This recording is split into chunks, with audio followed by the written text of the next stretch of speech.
Welcome back to the third episode of the Playtest panel. Today I'm joined by Andrew and Blake, two game dev friends of mine, and today we're talking about a whole range of different things. Firstly, I want to check in with you both, because we're all making games right now. Andrew, how is your progress going with your stuff right now, your projects? I had last week? Because it's been a week, and then it's going to be next week that this comes out. Yeah. So and then after that, I think it'll be like a week until the next one. Exam, I think, after that. But I'm not too sure. Anyways, but what I've been doing is I just overscoped in the last week. I think I added like a gajillion other things, because the whole point originally was just to like update some models and stuff. And I think I was talking to Blake the other night. I think I don't know when it was. It was a couple of nights ago now, but we were like going through devlogs and stuff. I kind of want to do some devlog with that, because I've done quite a lot with it now. I've done like so I do want to do a devlog where it starts from the very beginning all the way to the now, which is just, it's been a long time. It's been almost like 3 years, and half of this time I've been developing it, and I started in uni, and it looks very different from like the first build. But you know, since then I wanted to add I just want to change the enemy meshes, and then now I want to add like a costume and a costume vendor, and then I start creating all this crazy stuff for it. And I still want to update the world more and update a lot of the meshes and stuff. But until then, I think we just gotta keep. I keep working at it. I'll keep chopping at it every night. I'll stay up till 1 or 2 a.m. so I can get this finished by exam. How long have you been working on the project now? Since 2022. Halfway through 2022. 3 years? Yeah, just about. And I haven't been working on it the entire time. I've had a little bit of help on it. It's been mostly me. And then at the beginning, it was like a group project, and I was doing a lot of the work. I've done a lot of heavy lifting, so I've just taken it as my own project. Just because if you do a devlog and it's like 3 years working on my game, you do the whole process. I'm just telling you from personal experience, those do well. I'm going to say on thumbnail, I hate my game because I don't really like it, but I do enjoy working on it. I mean, what's your elevator pitch for it? I don't really have an elevator pitch for it. It's not really any unique, right? Because it's a 3D platformer. With a bit of Souls-like in it, and it's very, very surface level Souls-like. It was never really made to try sell. It was just made because I like these kind of games. I like Souls-like. I don't really love platformers, but that somehow ended in it. But I like the characters from platformers and stuff. I like the designs and stuff. I like the simplicity of it. But I don't really have an elevator pitch for it, because I truthfully don't like my game. It's okay. It's not anything amazing. That would be really interesting to even hear your thought process in the video. So yeah, I reckon you should do it. I reckon it'll be fun. Really interesting. Yeah. Blake, what about you? What have you been up to? The majority of this week, I've been working on my pitch deck for the game. This is my new game, Wolves Den. I'm back on actual development now because I got the pitch deck done and submitted to the event that I wanted to have it ready for. I think I did that about 2 or 3 days ago. So since then, I've added 2 or 3 new weapons to the game, just a bit of polish, and yeah, really just, slowly getting back into it. I want to really focus now on getting ranged enemies in the game, because everyone's just melee, and because you have so many guns, the game's become pretty easy. So I think once I get some ranged enemies in there, we'll I think we'll be getting pretty close to having a nice little vertical slice of the game that I can hopefully start sending around to a few people and get a bit more feedback than what I've been getting by just showing it in videos to people. That'd be super cool. Have you posted on social media? You haven't yet, have you? No, the only thing so far has been the short from our podcast that you edited. Yeah. It's got some pretty decent views. Which actually got pretty good reactions. So I Yeah. reckon you should even do a post on X to see how it goes. Because I'm just thinking in terms of like when you're pitching to the event that you're going to, that's such good evidence. I know that like as soon as you show any virality, publishers are going to be like, okay, yep, give it to me. Yep. Yeah. So yeah, that is the plan. Still don't think it's quite ready to show, but like it probably is. Like I probably just need to get it in front of people and start getting some. Sorry, we heard that, Andrew. we Be get right that back. after that. We were just Be right like, back. You just keep talking. But yeah, I think I probably need to start posting it now and start getting some, see what people's opinions are on it, see what people think, and just sort of, go from there and sort of gauge what the interest is in the project. And how do you plan on like? Are you just going to be sending builds around, and then how do you plan on getting like testing and feedback, or how have you in the past? Because I know some devs they'll like hop on a Discord call and watch you play. Others are like just write out a list of your opinions after playing it. What have you found, or what have you liked to do in the past, and what do you plan to do in the future? Well, in the past, I haven't really done like a great deal of testing on my games. It's mostly just, sending it to a few of my friends and getting them to, write some feedback down for me. But I feel like this is a project that I'm taking a bit more seriously now. So I think at a bare minimum, I think I'll be sending like a Google Doc around that people can, like a feedback form. But then as far as, probably be getting you guys and some of my other game developer friends to get on a call with me and just play through it and, see what they think and, get that live feedback, I think is pretty valuable. It's not something I've really done before, but I think for this project will help a great deal, especially because the game is very like sandbox driven. I think it'll be interesting to see how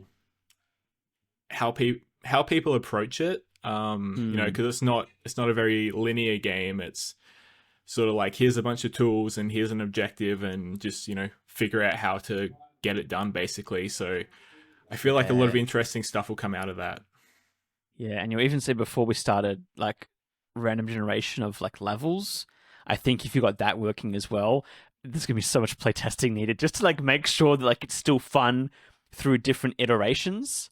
Yeah, it's like really interesting. the procedural generation was like my idea very early on, and then I sort of scrapped it for a while just while I was getting the rest of the game put together, making sure I had like a decent gameplay loop.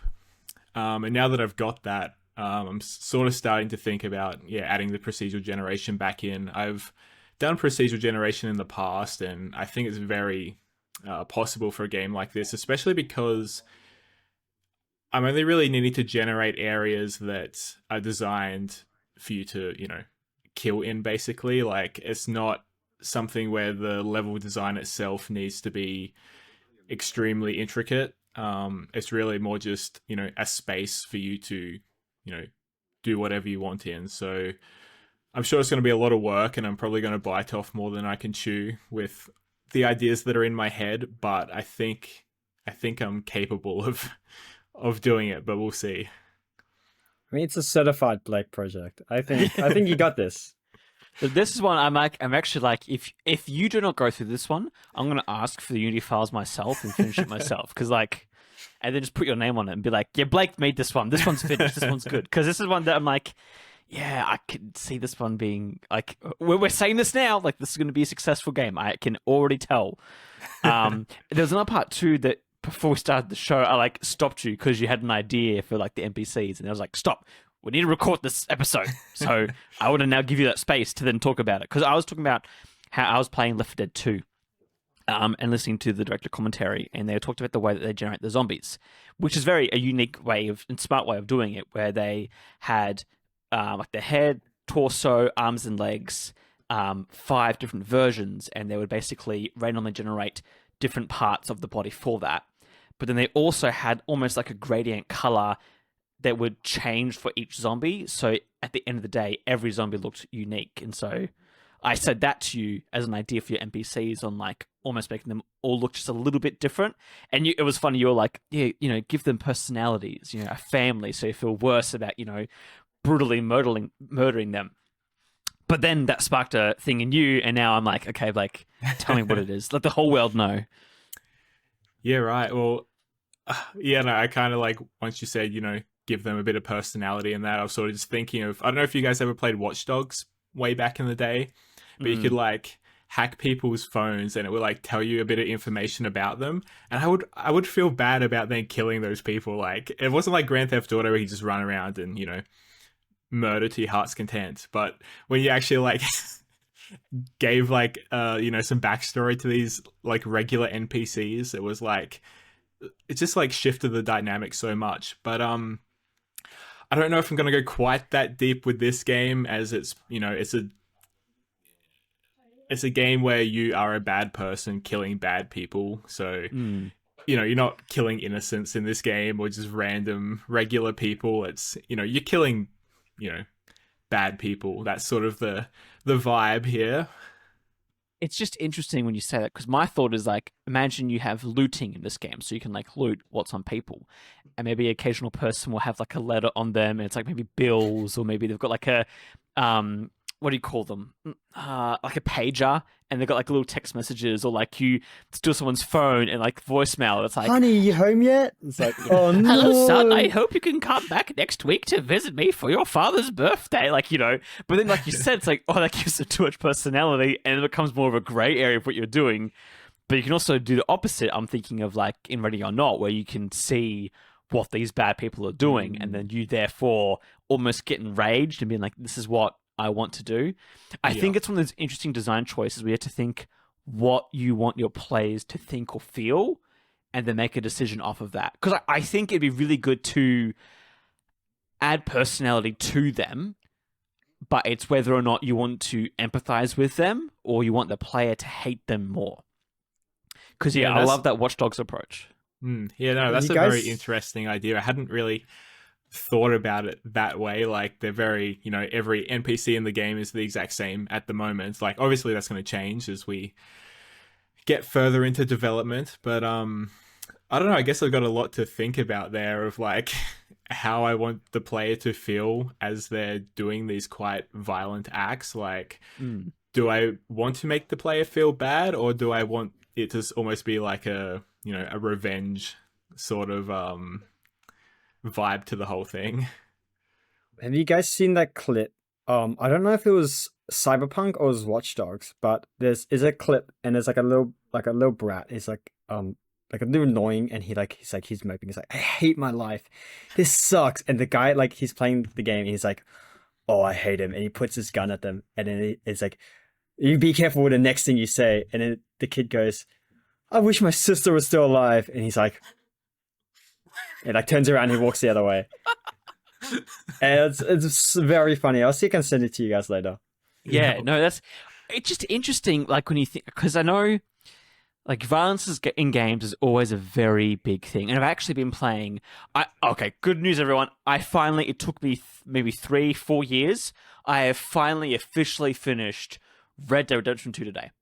I'm still at the post epilogue with John, but I've finished the main story, and it's interesting because I've been thinking about morality and player choice, and like I'm curious to see what you guys are when you play any role-playing game, or like light versus dark. What do you tend to lean towards? Evil. Imagine Blake. Evil. Blake's evil. Of course, Yeah, Blake's evil. I sort of think back to like, I think the game that I noticed really had that good versus evil dynamic was Fable, and particularly Fable 2. Like, I think it would like reflect in how your character looked based on like your actions. And I think by the end of like, I was like, 13 when I played Fable 2. By the end, I think I had these massive like demon horns growing out of my head, and my eyes were like glowing red and all this stuff. And I think it depends on the game. Like, Watch Dogs was one that I feel like Watch Dogs is the only game that I've ever like really felt bad about some of the things I was doing in the game.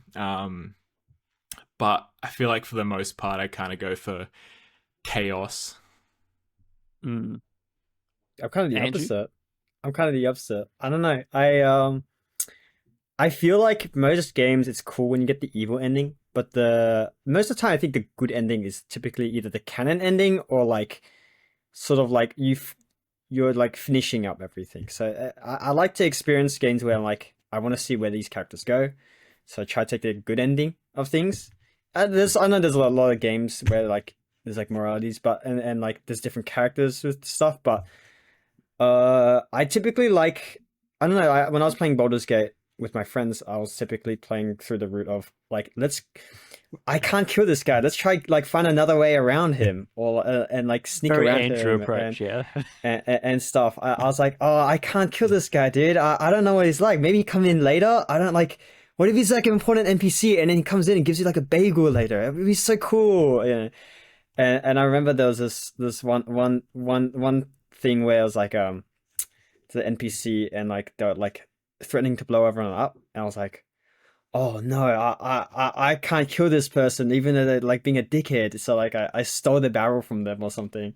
I can't remember what I did, but it was certainly I like the I don't know. I feel like whenever I kill someone or like I do a bad choice that like leaves like half the cast out of it, I feel like I'm missing out on a lot, and I kind of like want to see the main story of most of the characters in games. Mm. I think for most part, I like to play the morally good character just because of who I am as a person. Like I don't know. I have a very guilty conscience, I guess. Like as soon as I do anything bad, I'm like, that was my choice. Like even though I'm a player, I still think that like my decisions have an impact, even though it's a virtual world. Um, Yeah, I agree. and I don't know what sometimes that I'll do says like about me, but well, yeah, I've got a few therapists you can go see, Blake, and then they can diagnose you. yeah. But I think it's interesting because sometimes I'll play morally grey just because of the certain situation. I'll be like, my personal justice says like this is the right decision. But I agree with you, Andrew. I feel like a lot of games usually like the good ending is also like the better ending. Or I feel like the bad ending doesn't pay off kind of what happened. Maybe this is just going to start another tangent for me, but like I played through Go ahead. Cyberpunk and I don't know what ending I got. Apparently, I got like because there's different endings. There's like multiple. But I got the ending that made absolute no sense to me. And it's funny playing Red Dead, right? Because at the end, spoiler alert for those who like, I already knew what was going to happen because the game's been out for so long. But I was like high honor, and so at the start, or early part in the game, people ask each other like, how do you want to die? How do you want to be left off? And your character's like, I just want to be like facing the sunrise, like face me in the east so I can die where the sun rises. And at the end of the game, he ends up getting TB and dies after a fight, laying up against a mountain and the sun rising, and like that's the end of the game. It's very poetic and very beautiful, and I'm sure those who weren't spoiled actually probably had more impact with that. But I also like thinking of game endings that I'm like, was it really worth it? I'm like, well, like he got his wish of dying, but I feel like a lot of the stuff I tried doing wasn't worth it. And so it's interesting with these games have multiple choices because, for example, I think of the Star Wars games, like the Old Republic stuff, and I feel like those choices are usually very campy. It's like very campy, good guy or bad guy. And so you basically choose, do you want to be a Jedi or a Sith or like someone like who plays both sides. And so when I was playing like evil characters in that game, sure, I was making bad decisions and being rude to everyone, and but it felt very campy and it didn't feel like genuinely being bad because I'm like, okay, in my head, I'm a Sith Lord, and like it's very generic. With games like Watch Dogs, where it's like technically you are a criminal and you're doing things illegal, it's interesting, even though maybe the choices don't always have as big an impact at the end game, how little things like knowing that person has like $10 in their account, you're not going to rob them because you're like $10 and the bro's struggling as a student. Like the way that we get empathy in players and what feels like good payoff to players as well. Like I don't know, Blake, whether or not, I mean, I can say my personal opinion. I think separating the player character from the actual play will be really good and interesting. And I think it'll give a better dialogue to the game. Whereas if you're just in there killing and you want the player to kill, I feel like it almost makes the game, I don't want to say shallow because that's a negative connotation I don't want to put to that. But by like having the player question all of these actions, I think adds more depth to the game.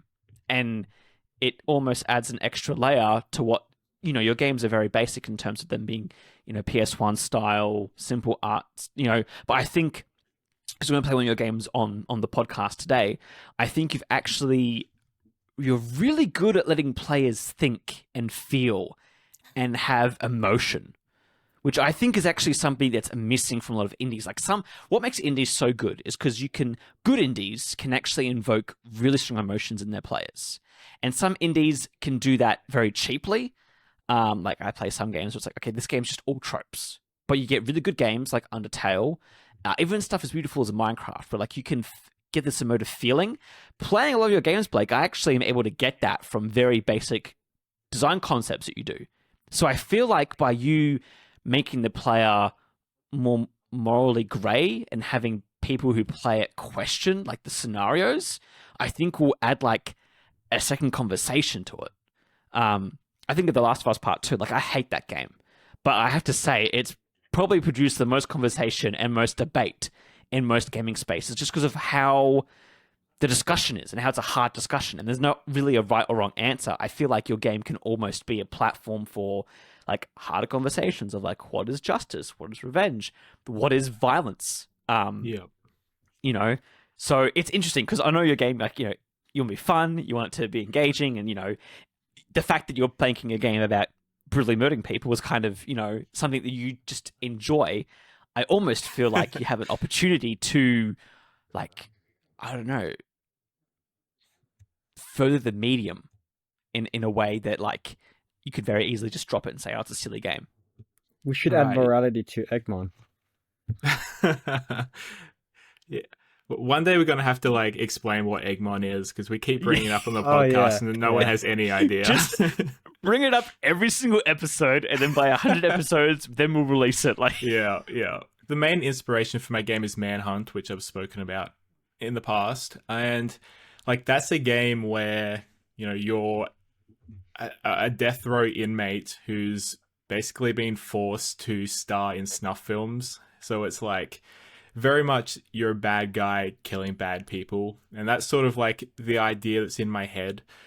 But I also haven't really thought much in terms of story yet, and the things you guys are bringing up are definitely like making some things turn in my brain as to where else I could take it.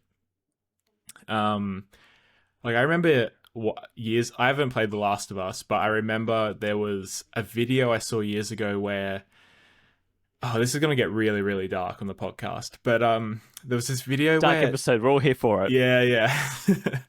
I saw a video where they killed a dog in The Last of Us, part 2, I think. And then further in the level, you could hear one of the NPCs calling out for the dog. Like, and I don't think that's like, obviously it is scripted to an extent, but it's like I definitely don't want to go that far because, I don't like animal violence very much, but, that's sort of like bringing morality into it and, trying to elicit other feelings from the player is very interesting. And I think it's something I'm going to have to put a lot of thought into as to, just where I want to take this game, beyond just, killing for the sake of killing. Because I think you can still have a character in your game you're playing as that's just killing for the sake of killing and having these characters be here. But I think just giving almost like environmental motifs or some sort of moment in the gameplay that makes players actually stop and kind of consider stuff for a bit. But then it's also like making sure that you're not being too preachy or you're drawing them out of the experience. I just think it'd be a really interesting thing to kind of, like bring into your game because, as I said before, with your other games, I think you're very good at creating atmosphere and creating drive for stuff. And so I feel like you like as a developer, I want to see you stretch your muscles in those aspects because I'd be really curious to see what happens within that like design methodology because of the way that you produce your games. It's uh I find it interesting because I mean there's also other ways to elicit that without feeling guilt. I've played a few games where you kill someone and they're just like I don't know, they're just like having tea and I'm like, oh man, the guy was just enjoying his meal, man. Like it doesn't really even have to be all too guilty. That yeah, I would imagine it'd be a big bloat on your game, especially how simple it is at the moment with this how it's designed. But you know, it's a something that Blake has to decide. You know. Mm. Yeah, and I think like I don't really know where I don't really know the direction that I want to take it at the moment. Like right now, it's very borderline arcadey in the approach to the gameplay and to the killing. But yeah, I don't know. I guess we'll just have to wait and see where things go, and just it'd be very interesting to get people's like feedback on what they sort of want in a game like this. Because like yeah, Manhunt kind of has dealt with that sort of stuff as well. Not so much the first one, but the second one goes way darker, and there's some like real like I wouldn't say it's stuff where you're necessarily like choosing what path you should take, or you're basically forced into the most violent approach in those games. But yeah, I don't know. I think it would just be yeah, something I'll think about, and just yeah, I don't really know the feelings that I want this game to elicit yet. And I feel like as I get further into development, hopefully it'll sort of just figure itself out, and maybe not figure itself out, but it'll sort of eventually get to a point where it's telling me what direction I should be taking it in. I mean, Yeah, I it's was an going to indie say like game. don't try and push anything too hard, especially with what I'm saying.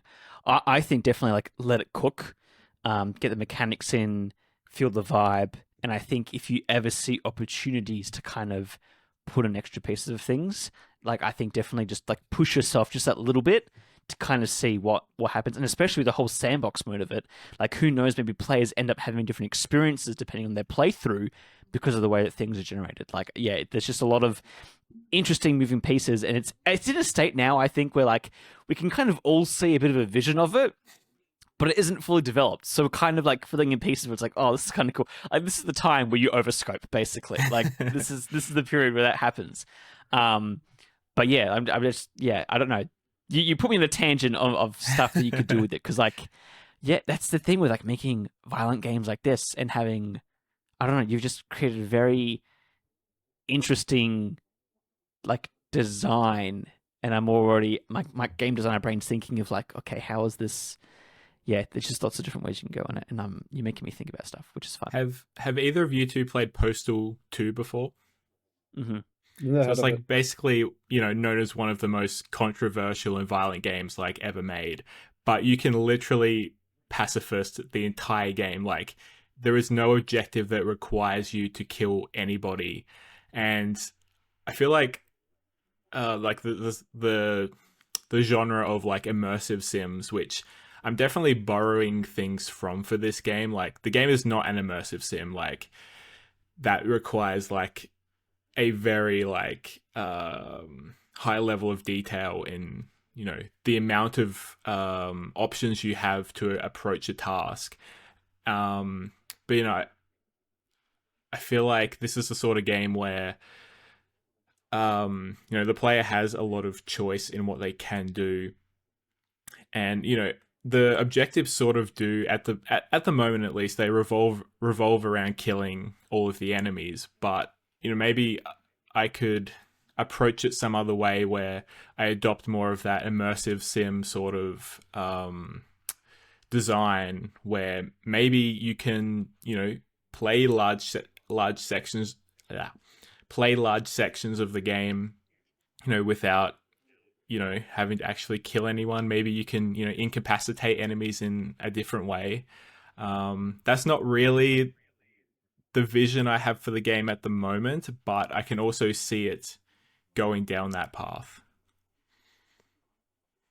It's really interesting. That's really interesting. Like, yeah, it's just one of those things where you have to like kind of work on it more and see what it kind of tells you. And obviously, like you develop your own ideas and opinions of stuff as you work on it as well.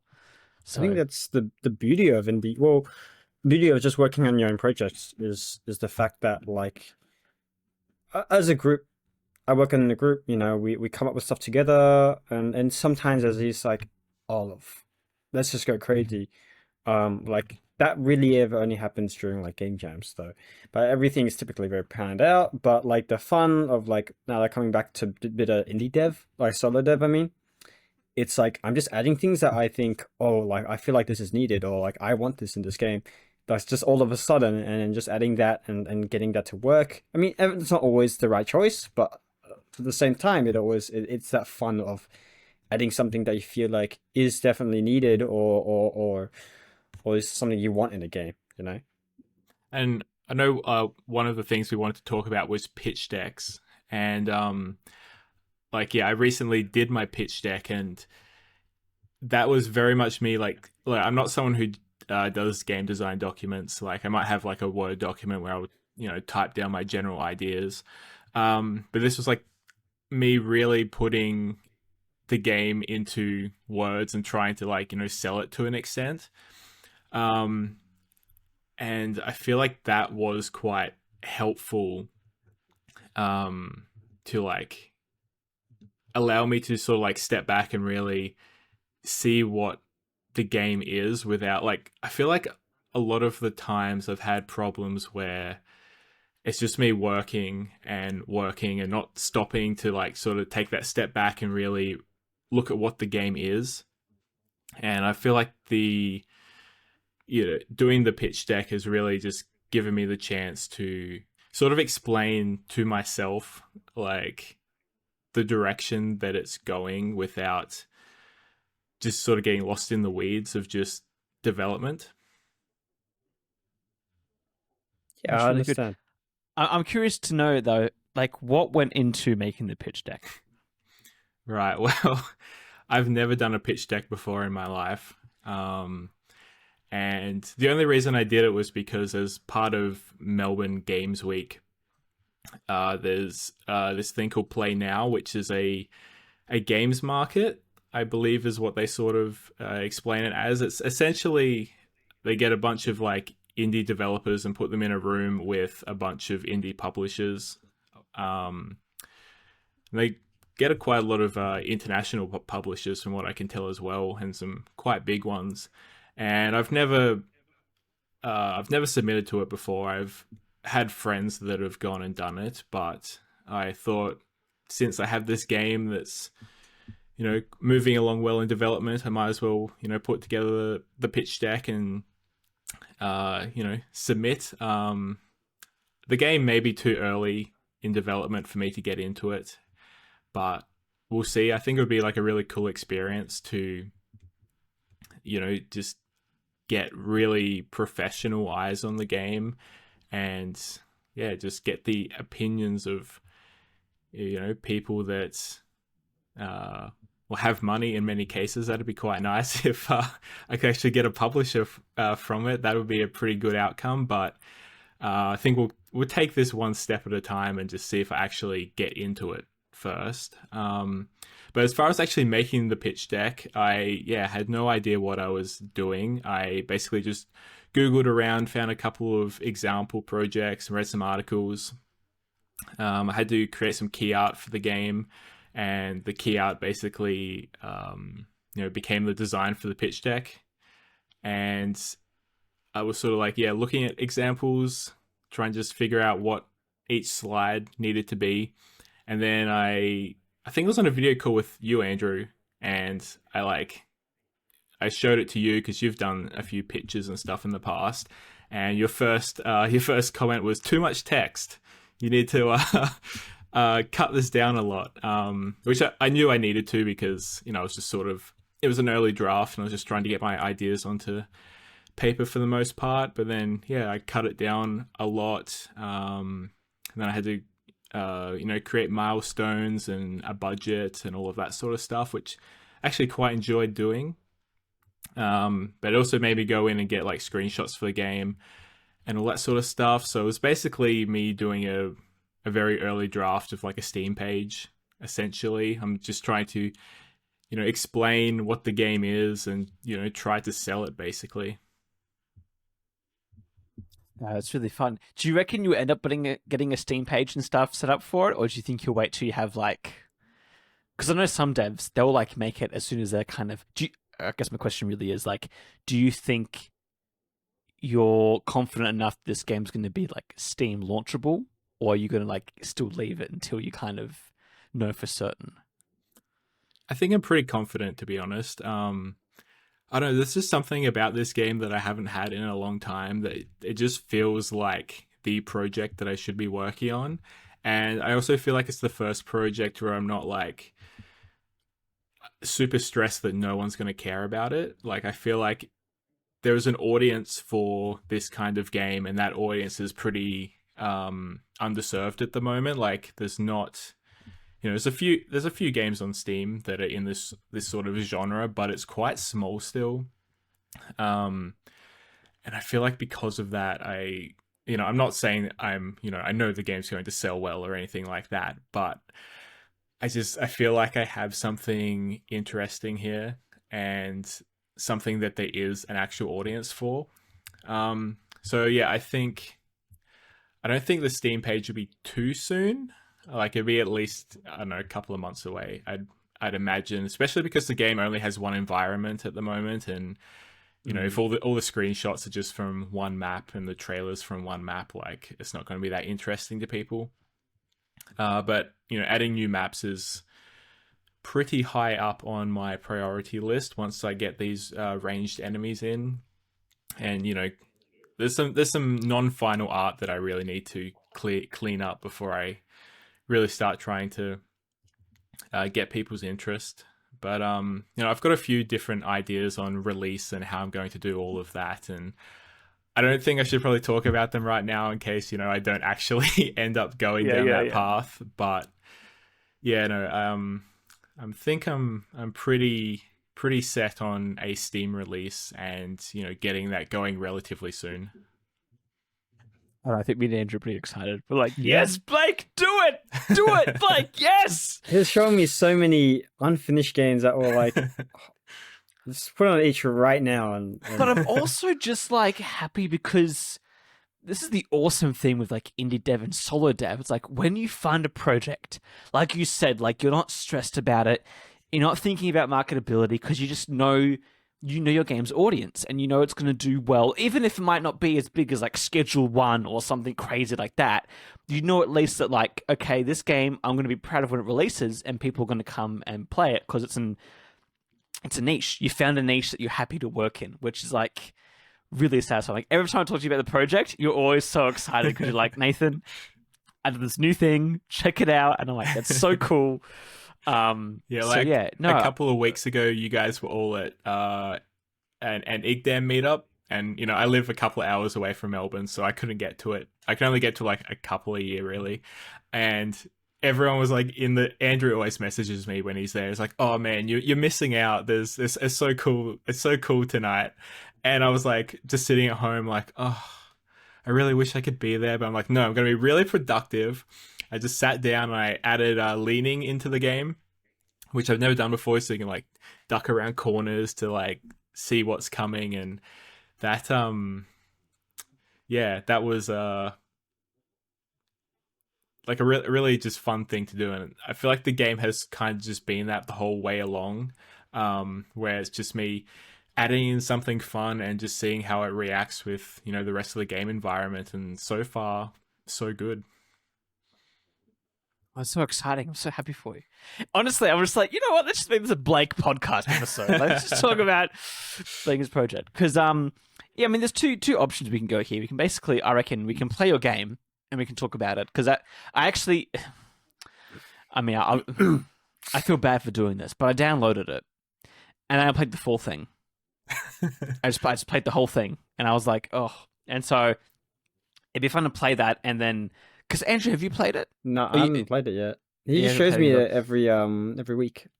So Which game I is thought it it was talking old. about? I'm talking about. Oh my gosh, I feel so bad. The White Tower I've forgotten incident? the name. Oh, No, I it's not thought- that one. Bowers of Talking the about- Ocean? Yeah, Bowers of the Ocean. That's yeah. what I downloaded. Yeah. Blake, do you want to tell us kind of the origin of this?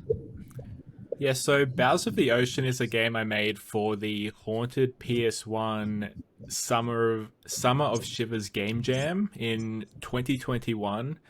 And I think in about 2 weeks' time, it's going to be 4 years old. So this game is actually the last game I released.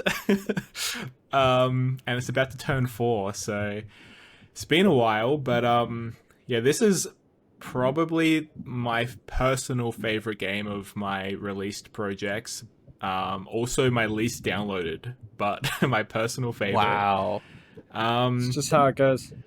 Yeah, so yeah, we can get into it. It's got a very basic story of like an eldritch Lovecraftian monster calling you to the bottom of the ocean, basically. And Nick, Yeah, you want to press it hide wants- on that thing? Huh? At the bottom of the screen, this is a little. Oh, there's a hide button. You're right. Hold on. I'm Oh. too many screens in. There we go. Aha. Okay, it didn't hide the cursor. Can you see the cursor still?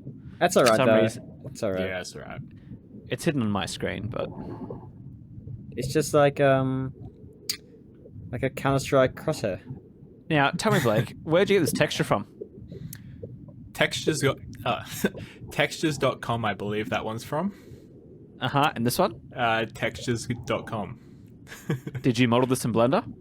I modeled that in Pro Builder inside of Unity. Pro Builder. What is Yeah, Pro Builder? Those things. So Pro Builder is essentially a 3D modeling software inside of Unity, and it's something that I've been using for years. And yeah, doing some of that texture work inside of Unity with Pro Builder was a bit of a nightmare. I feel like they turn out pretty good in the end, but if you go to like the top of the rocks, you can see like some of the textures don't match up too well. That one's pretty good, but some of the smaller rocks you can sort of see, you know, Seams and stuff. the seams of the textures, which Yeah. I don't think really matters for a game like this. Like a lot of early 3D games, you know, didn't have the best UV Were unwrapping. Word design? Are they just a plane? Yeah, so that is, yeah, it's just a texture mapped onto a plane that is billboarding towards the camera. Right.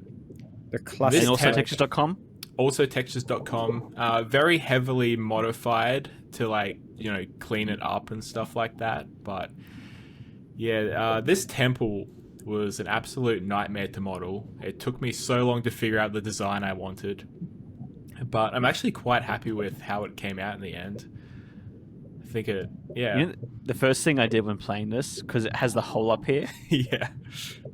I tried swimming up, and I was so disappointed when I couldn't get to the surface. I was like, oh, is he going to do some cool immersive thing? No. No. So I reckon if you do like a Redux or HD remaster, you should be able to go to the surface. Well, I've what did you actually think was got- going to be up there? Just the night sky. I don't know. Oh. Something cool. It's one of those things where, like, you know, when like a player's given an open plane or like a door that obviously looks like you can open it. It's one of those things that, like, as a player, you gotta test the boundaries, especially with games like this. It's like, I don't know how interactable some things are and how some things you should ignore. So at least that, like, blocking off straight away, let me know, okay, I shouldn't go there. Fair enough. The main reason for that is the rock walls that are basically the boundaries of the map, which you can't see them and you have to swim a fit. Yeah, there you go. You can see them on the map. The way that I modeled them, they only went like so high, and if I made them any higher, they kind of started to look really weird. Like the height that they're at was just what looked good. And that's why, yeah, you can't swim any higher than, you know, the game's ceiling, basically. Oh, there you go. So yeah, basically did want the game to allow you to go higher, and as the game's called Bowels of the Ocean, it sort of gives the impression that you are very far down, and I've had a few negative comments based on that it does kind of just feel like you're swimming on the surface.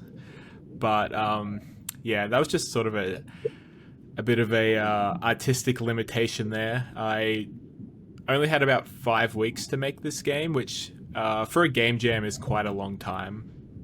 But you know, I still had to cut some corners to get it done before the deadline.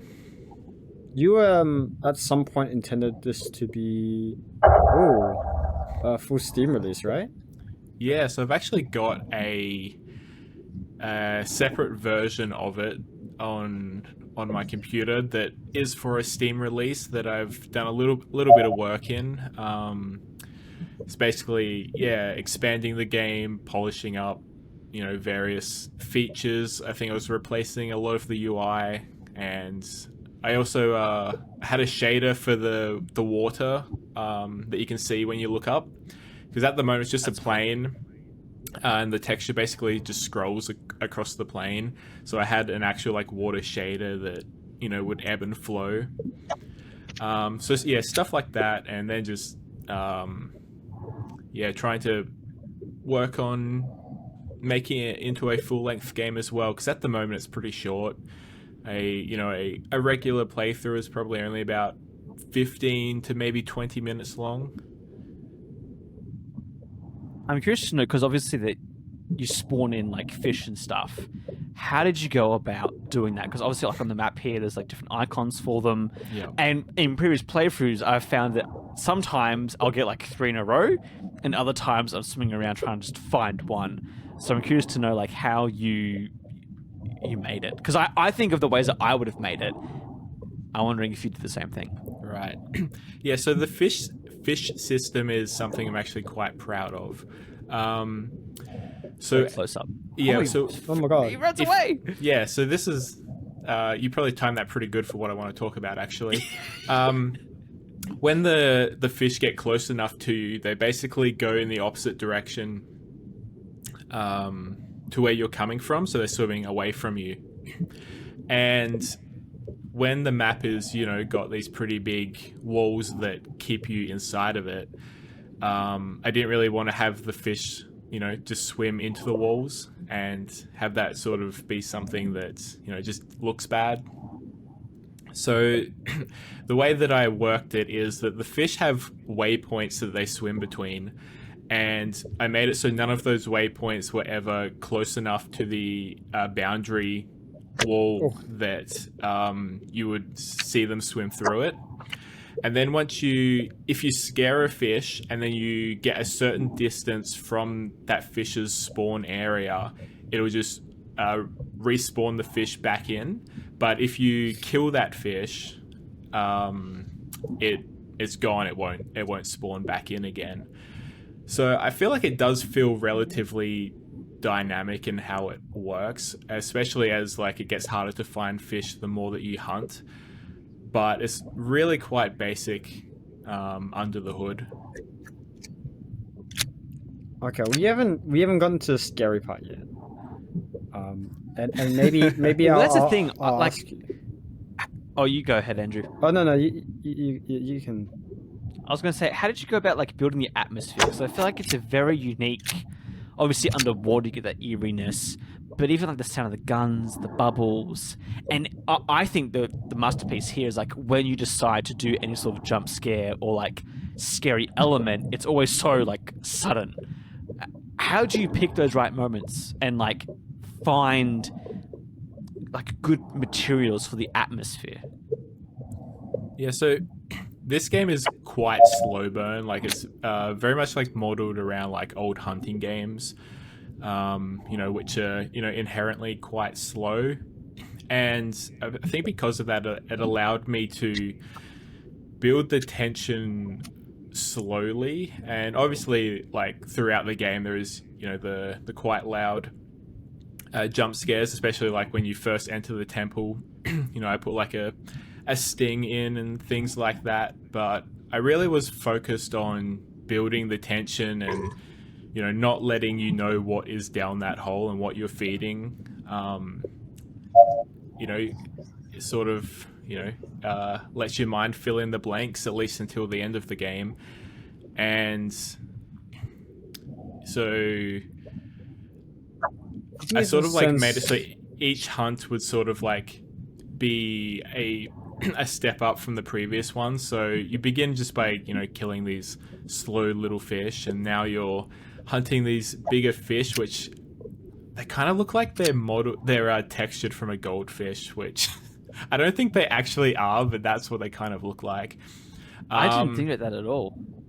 Yeah, well, that's sort of like carp. Red snapper. Well, that's good. I don't know. In the years since I made this game, I've always just thought it looked kind of silly that they looked like giant goldfish. But I'm glad that. Well, have you seen goldfish in the wild? That is true. They can get quite big. But I'm pretty happy with carp. We'll go with that. Yeah, we'll go with carp. But yeah, after Sorry, you go ahead. No, you go. I'm good. I was going to ask, how with the shooting mechanic, is it just a ray cast? No, this one is actually a projectile.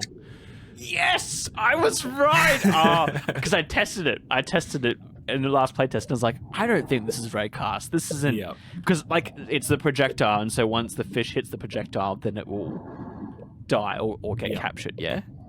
So if you go close to a surface and shoot a spear into it, like the ground or a rock, and go close, there's an actual... didn't even know that you were shooting things.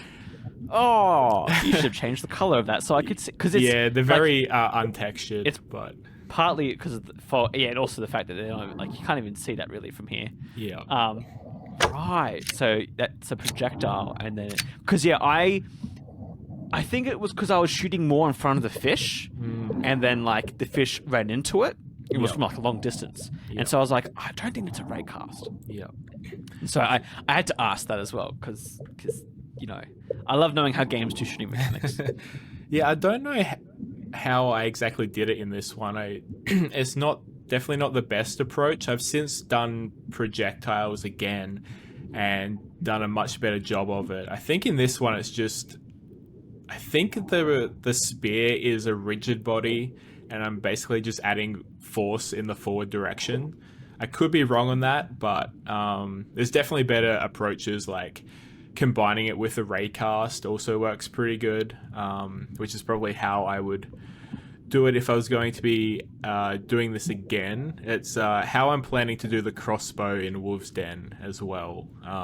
So yeah, I'll be shooting a raycast out and then having an object move between, the tip of the gun and the point that it hits.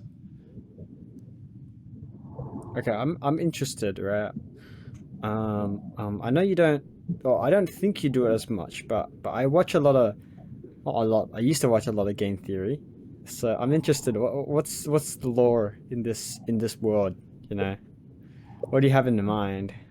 Like, I'm feeding a beast, and that's kind of all I know. Yeah, what is this? What's going on? Well, the lore doesn't go super deep in the game, and I don't think I really have a super strong idea of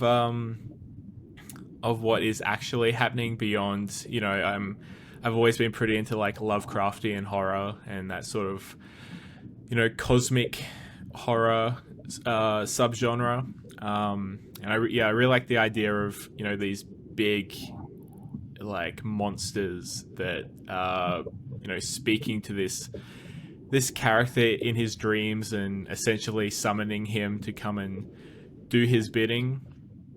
It's not a particularly original story, but one that I think works surprisingly well for a game like this. And I was actually today I was watching the Half-Life making of documentary, and one of the developers was saying, like, it's 25 years past the time they were making that game, and it gets people coming up asking him lore about something that he spent 5 minutes working on in like the late 90s.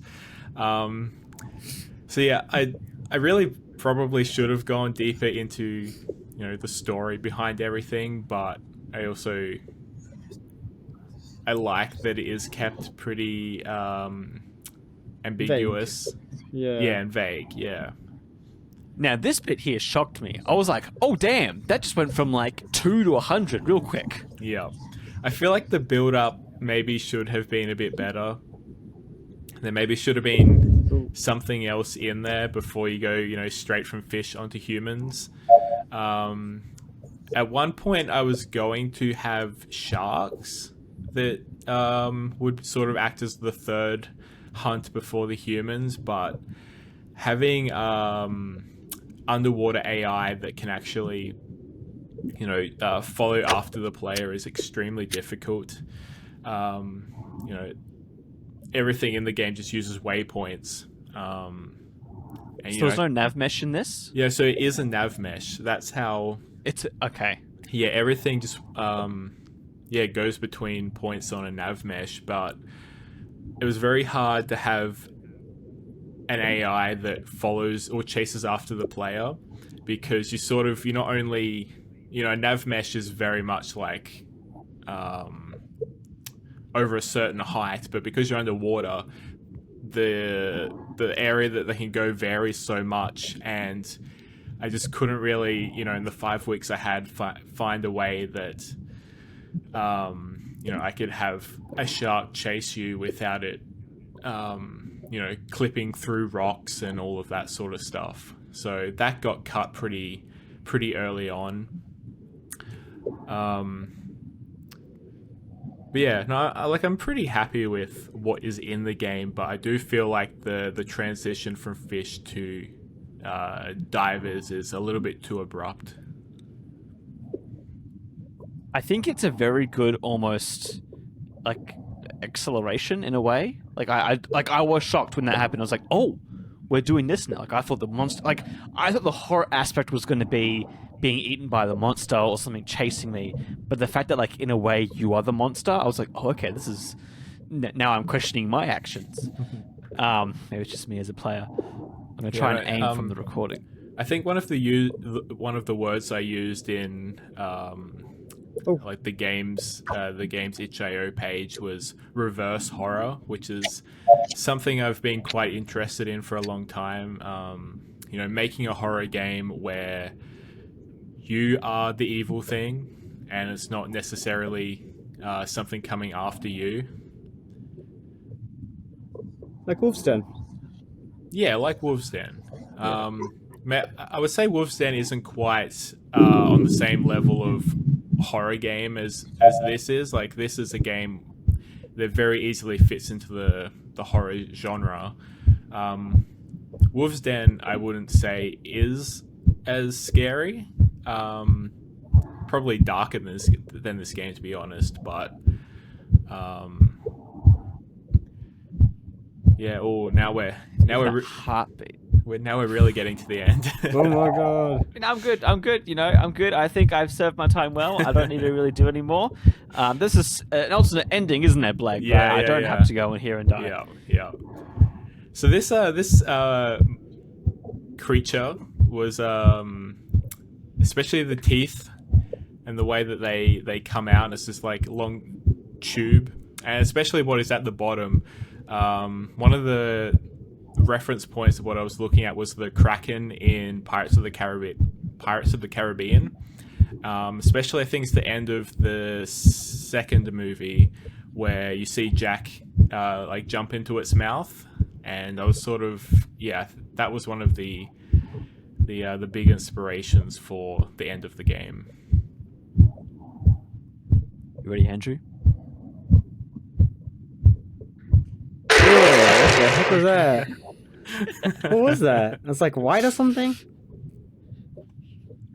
So it's essentially meant to be like the beak of like an octopus or something like that. Oh, okay. Because that's what the Kraken had in Pirates of the Caribbean.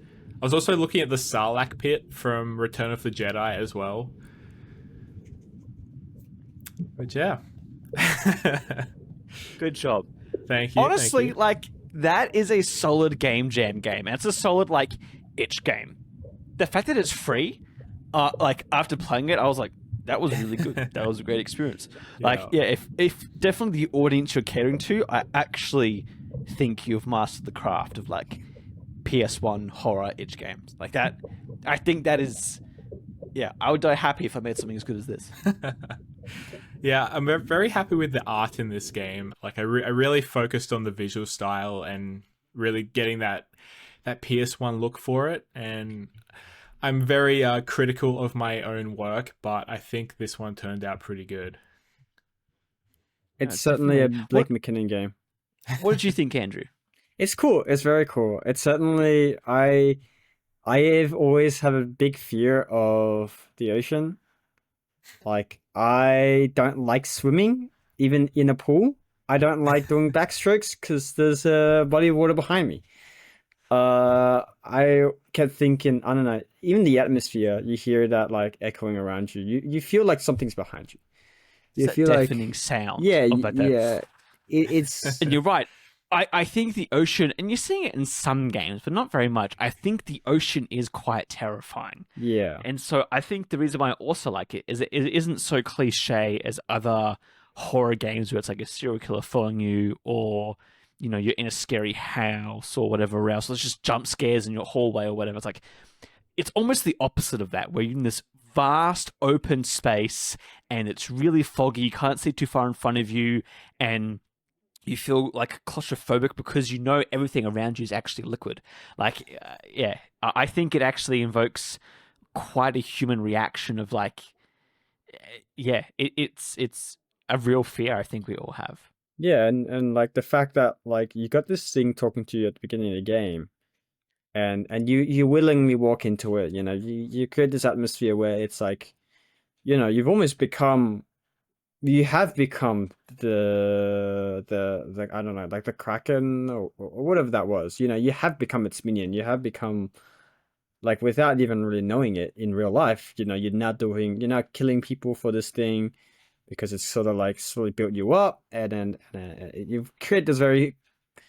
It's certainly a game that I could see, like, you know, if you had put it on Steam, it would be a MatPat game. You know, it's the type of game that like yeah, you create this like almost like the thematically you have fully achieved the role of Cthulhu doing stuff for a big villain. You know, it's done very well. It's done very well, especially in 5 weeks as well. And you're probably, you know, busy with life, working on a farm at the same time.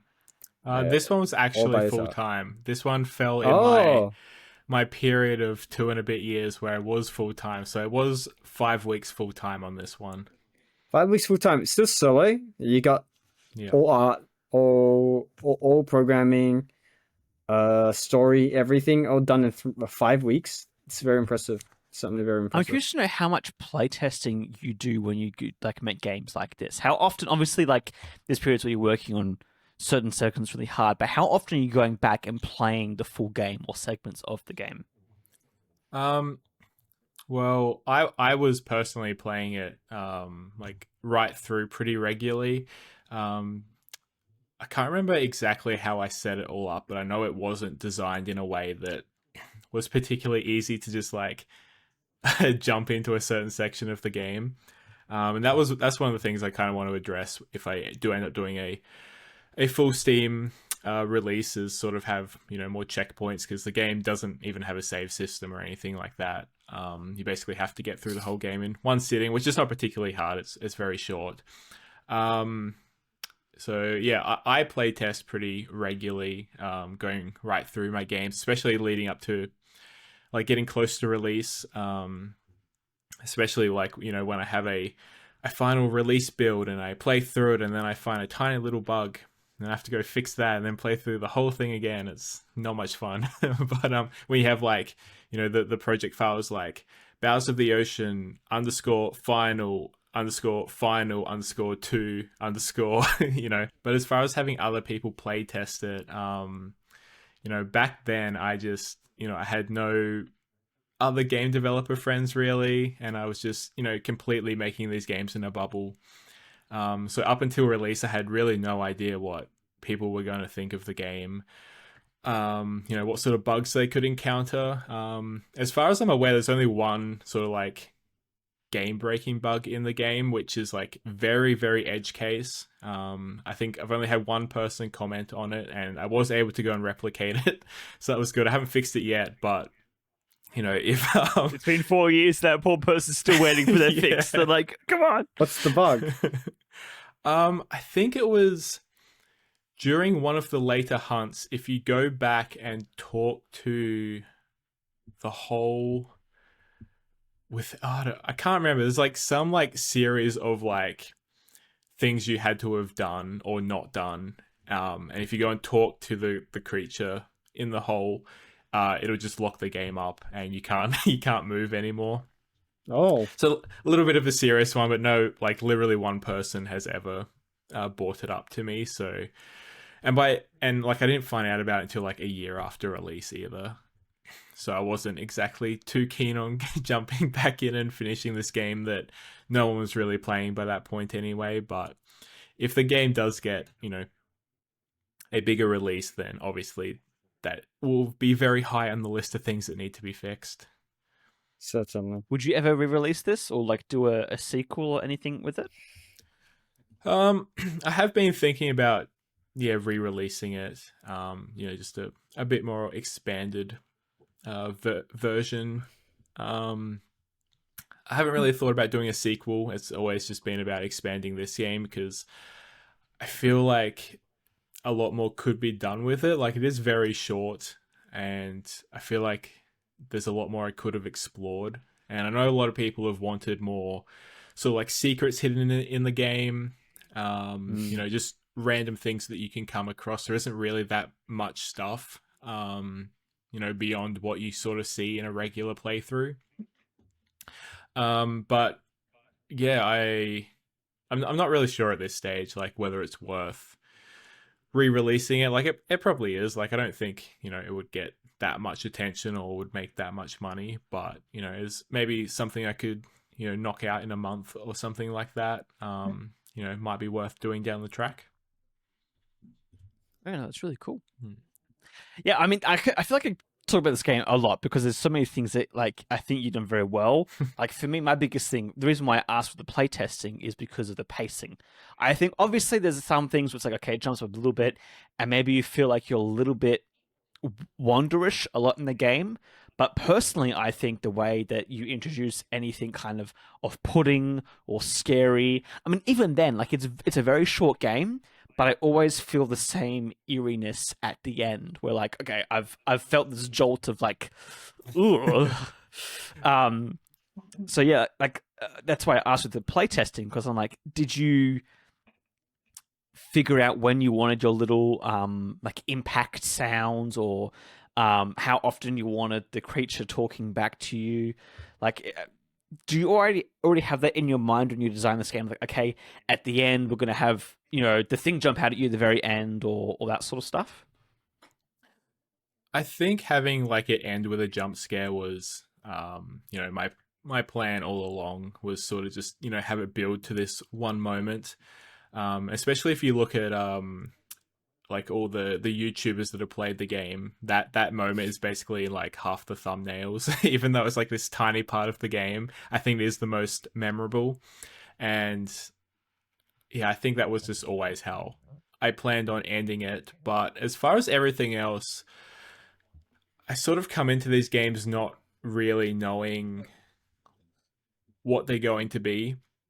Like initially this game was like, because the theme of the game jam was submechanophobia, which is the fear of submerged man-made objects, I think it is. And so originally it was going to be a game set on a desert island, and you'd see like your crashed ship or plane way off in the distance, and that is kind of going to be a bit of a survival game. But that only lasted about a day, and I was like, oh, I don't know what to make for this game jam. So I took my first person character controller and made it so you could like there was no ground. You could basically move in any direction, and I had that up and working pretty quick, and the game just sort of built out of, the fact that I now have a underwater character controller, and let's just see where I can take it, basically. There's one little fact that I like to share on the project for anyone interested in checking it out. I very early on in development of this game, I discovered the song "Running with the Wolves" by Aurora. I don't know if you guys have heard this song, but I got like obsessed with it, and I just listened to the song on repeat while I was working on this game. And so, like, whenever I see the game now, I'm just like constantly reminded of that song, and it kind of interests me to see the experience people would have listening to that song while playing it, and just to see if there's any connection beyond just that's my experience working on it. That's really funny. I feel like at least one person's going to go now and play that song and game at the same time and just see how different the vibe is, whether like it meshes well together. That's really funny though. Just on repeat, you just through development, you're just like, yeah, making this. Yep. And the same thing happened with Sleigh Bells. I remember, not so much, I wasn't listening to this on repeat, but this was around the time where I first started listening to Joe Rogan making Sleigh Bells, and I remember there's a part in that game set on a bridge, and I remember making that bridge listening to his first Elon Musk interview. So like those things are very like I can't even say that word, intertwined in my brain. I can't imagine That's I crazy. have moments like that. I typically like putting on music that like fits the theme of a game. So like I have I made the cowboy game. I just put on just cowboy music in the background. Or space game. I'll put on typically like soundtracks from other games with a similar feel. But yeah, I know what you mean. Yeah.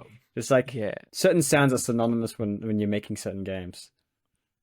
Like I have a Coco Loco playlist that has like all the songs I think are inspired by that same feeling, but recently made a new one called "Let's Get Some Work Done" because I've had to do more like annoying, hard like tasks, and so instead of it being all like themed to like Bobby, Nintendo kind of jazzy cutesy music, it's just like Superman theme songs. I just think of any song. I got like things from Big Hero 6 when he's like working in the workshop, or like any song that like you'd think a character is motivated and working hard to.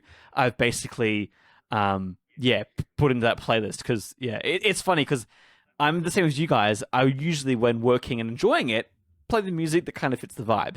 But recently, it's been like motivation, please, just get the work done. And it's funny, it's actually worked. Like the past 2 weeks have been very productive for me. But now I'm kind of getting sick of hearing the same songs over and over again. So I need to like refresh the playlist. I find putting the soundtrack from The Social Network on works really well, especially that one song when Mark is doing like the first, I think it was when he's making, is it Face Smash? Was that the thing he made before Facebook? The thing they got into trouble for? There's like this one song that plays during that, and I just like will listen to that on repeat, and like it just gets me in the mood for programming so good. I'm the same, but with Tron Legacy, there's like an opening one where he's like, "The Grid," and then like there's this awesome drop by Daft Punk. Yeah. And that one, I'm like, I listen to it and I'm like, yes, I am a game designer and programmer. I do computer stuff. I have my version of that too, but it's like there's an anime called Dr. Stone, and it's like the science guy is very smart. One of the soundtracks called Think. And I just have that literally just on loop. I'm the type of person who can listen to a song like a million times and not get sick of it. So I just have that on loop when I need to like really figure like a bug out, or like I'm like, I put that on when I was trying to figure out save systems, and when I was like putting together the shop the other day and stuff like that. Yeah, I feel like I've definitely got Tron. That's kind of to start my session, because that one kind of gets you in the mood to work. I've also several of the Helldiver 2 songs in here recently. So I'm just telling you what songs I have, and a lot of Doctor Who. A lot of like the I Am the Doctor back in the good old 11th and 10th Doctor days. I've put through stuff like that. Um, yeah, and then just other nerdy stuff. Spider-Verse, I put in like at the end of the second movie. There's like a really good moment. Like they bring all the team together, and I play that when I'm like just unmotivated. Honestly, that's what the whole playlist is. It's just like songs to get me motivated when I feel unmotivated. But yeah, that's also funny that we all do that. We're all just like music actually helps us be productive. I mean, Yeah. yeah, it gets you in a mood. Like, what have you been listening to recently? Who was Blake. that to? Blake, Oh, sorry, Blake. yeah. So I have this YouTube playlist that I put on a fair bit. It's just called what is it called? It's like something like you're programming, you're programming the next big thing, and it's basically like, I guess it's music from like a bunch of like programming movies. So I know that one track from The Social Network is in it, but yeah, it's just a bunch of like, songs that fit really well to they just make you feel like a bit of a hacker, that sort of had that vibe to it. Yeah, I've got the Soul Seeker theme is very Japanesey. I've got Monster Hunter Rise music, or I just open up my anime playlist and just listen to that. Look, anime music is actually so good though. Like you get some Absolutely. of those show songs, and it's hype. I don't know how you just don't go end up watching the show. Like sometimes I'll try to put YouTube on the background if like the music isn't. I've like listened to my playlist several times. I'll try to put YouTube on, but I can never really watch a video. It depends on what I'm doing. Obviously, if I'm doing more art stuff, rigging, anything in Blender, I can usually do. But any sort of blueprint programming stuff, it's like I can't watch a video and do that at the same time. It's hard. Yeah, it's like when you get a video on the background, it sometimes helps, but like it just doesn't get the same feeling as the right soundtrack, you know. Mm. Yeah. I'll quite often listen to a podcast while I'm like doing art and level design and stuff like that. But when it comes to programming, it's either some background music or nothing. Like I just programming's a whole separate thing. You can't be. You really need to just be focused on that. Whereas art, you can kind of have something in your ears because everything you're doing is visual. But I don't know. I think programming flexes a bit of a different muscle. It definitely does. Like I was working on a C++ project that I started it was like a month ago now. Um, Whenever I work on that project, I need to be blasting music, so all I hear is like you're saying before, like the programming playlist, or if like it's late at night, everyone's gone to sleep, or people are out of the house, like it's just me, myself, and I'm just sitting in silence and programming. That is the only time I can work on it because any noise when doing that thing, it's like any distractions cannot help me. But it's crazy because I used to be a person who's like, I hate silence. I hate when teachers were like, you need to be silent because of exams or like whatever else. And so I was always like, no, I need something in my ear. Like I'm an adult. I want to have fun. Like, even when I'm doing mundane things. But like programming is one of those things. Like I remember I sat down one night and just like spent like maybe 2-3 hours in pure silence programming, and I didn't realize until afterwards. I was like, I haven't listened to anything in ages. But it's crazy once you get like enthralled into it, and it doesn't matter because, like you said, Blake, like you're part of the brain that's in charge of it. It just like hyper fixates on it, and like that's all it is. Yeah. It's crazy. Yeah, it's like the playlist will end and you just like either don't care or just don't notice. Sometimes Yeah. I just don't care. Like oh, the playlist ended, and I just keep going. I won't Yeah. stop. Yeah. No, it's super interesting how we work, and also how similar it is for us all. Like I feel like none of us is like, oh, music. I don't listen to music. Which I'm sure there's crazy people out there who are like that. But I think also like the design and creative aspects are different from the more logical thinking aspects. Where like part of me now is like, I wonder if I listen to like classical music while doing C++, that'll help me. But like, because no other music, I can't listen to anything else when doing more intense programming. But maybe some Mozart, maybe some real high classical, the things that babies listen to in the womb to make them smarter, that sort of thing. I think when I was either modeling a villain or I was like programming like one of the boss's AI, I put on this playlist. I was like, you're the 19th century like evil villain king or something, and it's like the thumbnail of like an evil king, and he's like slouched on this like something like that. There's so many of those playlists on YouTube where it's like the villain's origin story, or like the bad guys just won, or like that sort of thing. It's like you get some really good classical songs there. I'm the same. I listen to a few of those sometimes. For me, it's usually when like I've got school stuff on and there's deadlines, and I'm like, all right, time to lock in, and then I'll like play my villain arc song and like do work and whatever. But you're right. If I was able to do like a bad guy or anything, like yeah, definitely play that song as well. So because doing your schoolwork is evil. Well, yeah, because it's like when you got to lock in, and you got to like, you know, my master plan. Now is time. Like if anything breaks me, it will be school deadlines. Like that's the thing. Nothing else can break me. Like you know, I get it. But yeah. Anyways, it's been an hour and 20 minutes of us talking. Maybe not a full hour and 20 minutes for you guys watching. But I love that conversation. That was really fun. We got to talk more about Blake and his games. Yeah. Got to even play one of them. That's one thing I want to do here more. Oh, it's perfectly all right, dude. Like, this is the whole point of the playtest panel. Like, the whole idea was to play devs' games and have them tell us about them. So if you enjoyed this format, then let us know other devs that we can do it with. And if you hate the format, then maybe we'll just pivot and keep the name, because I'm not changing the name or any other branding. But yeah, that was really fun. I hope you all have a great week, and I hope you two as well. Very successful. Remember, check back in next week to see the progress that we've all made. Thank you all for watching, and we'll see you in the next episode. Goodbye. See ya.